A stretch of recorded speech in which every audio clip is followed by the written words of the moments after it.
Hi everyone, I'm Erica, a paper mache artist, and in today's video I would like to show you how I make wings for this blue jay. I drew the wing on heavy paper and then I checked to see if it's the right size. So I'm taking some scissors and just cut along the line.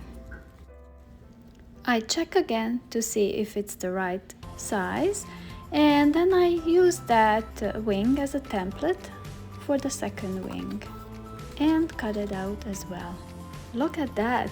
My blue jay has a rake, so one of the wings will function as an arm to hold it. I like to add wire to reinforce the wing and to make it more adjustable later when that wing will hold the rake.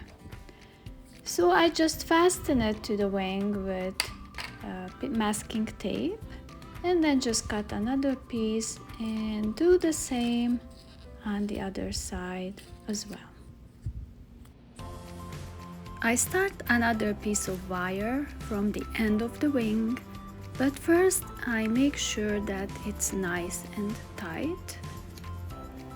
With the help of the tape, I will keep securing the wire to place, and then I don't close the ends at the top, just leave about ½ inch open. Then I try on the wing and the rake. It should be nice and snug. Then I turn the bird to see it from a different angle, how everything fits, if the pose is proper. It looks like it is. The most challenging part so far is to attach the two wings to the body. And this will take some adjustments.